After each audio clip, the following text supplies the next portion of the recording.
Party పోతే పనిచేసిరన్న మా నాన్న నక్సలైట్లతో పోరాడి ఇవాళ ఏసీఎస్ రాజు అంటే బీజేపీ అంటే ఏసీఎస్ రాజన్న. అలాంటిది మాకే టికెట్ రాకపోతే ఎందుకన్నా పార్టీ, ఎందుకన్నా మీ సిద్ధాంతాలు ఎందుకు చెప్పు?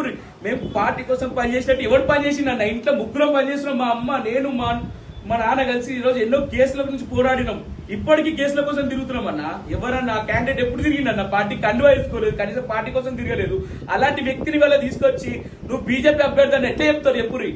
ఎట్లా చెప్పుకుంటారు? నేను బరాబర్ చెప్తున్నా, అడ్డుకుంటాము, అరవింద్ని అడ్డుకుంటాము, శ్రావణ్ అడ్డుకుంటాము, బరాబర్ చర్యలు తీసుకుంటాం. అవసరం అయితే ఇండ్ల పైన దాడులకు కూడా తెగిస్తాం. మేము ఖచ్చితంగా చెప్తున్నా అన్న. అసలు సమస్యలు ఎప్పుడన్నా బోస్టాన్ ఎప్పుడు ఎన్ని పార్టీలు మారిందన్న? ఆమె ఫస్ట్ కాంగ్రెస్ వాళ్ళు, తర్వాత టీడీపీ, తర్వాత టీఆర్ఎస్, తర్వాత బీజేపీ. ఎప్పుడన్నా భర్త ఆడు భోగ ప్రవీణ్ గాడు ఎప్పుడన్నా బీజేపీ బొమ్మ పెట్టుకొని బయటకు వచ్చిండ? వాడు కండు వేసుకొని బయట తిరిగిండ? వాడు భో ప్రవీణ్ గాడు వాడెవరన్నా శాసించడానికి? జగిత్యాల రాజకీయాల్లో బీజేపీ రాజకీయాల్లో వాడెవడు శాసించడానికి? వాడెవడు? భో ప్రవీణ్ అనేటోడు ఎప్పుడైనా పార్టీ కండు వేసుకొని పార్టీ కోసం ప్రచారం చేసిండా?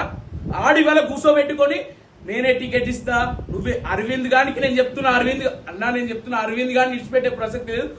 వాని ఓటమి మా జగిత్యాల నుంచే స్టార్ట్ అవుతుంది. మేము బీజేపీ కండువాలు వేసుకొని చెప్తున్నాం అన్న. బీజేపీ కండువాలు వేసుకునే వానికి ఓటే అవుతుందని చెప్తాం. ఎవరు సస్పెండ్ చేస్తారో అసలు జాగ్రత్తనే. మేము నక్సలెట్లకే భయపడలేదు అన్న.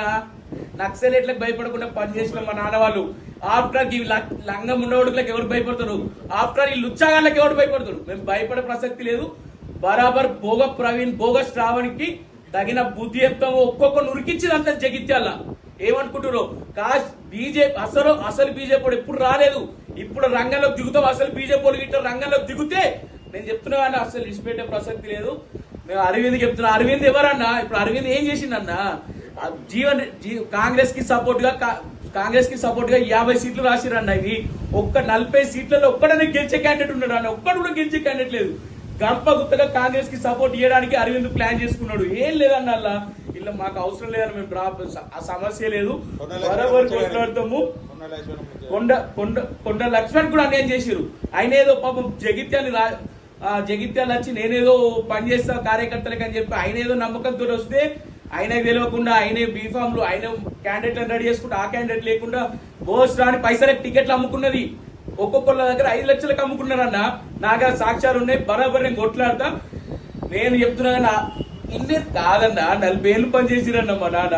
40 ఏళ్ళు పనిచేసిరు. 40 ఏళ్ళు పార్టీ కోసం కొట్లాడి చావు బతుకులలో ఉండే ఏబీపీ నుంచి బీజేపీ జిల్లా రాష్ట్ర ఉపాధ్యక్షులుగా పనిచేసిరన్న. ఇట్లాంటి వాళ్ళు ఇవాళ అన్యాయం జరిగితే ఎందుకుంటాం అన్న? మాకు ఏం చేసిందన్న?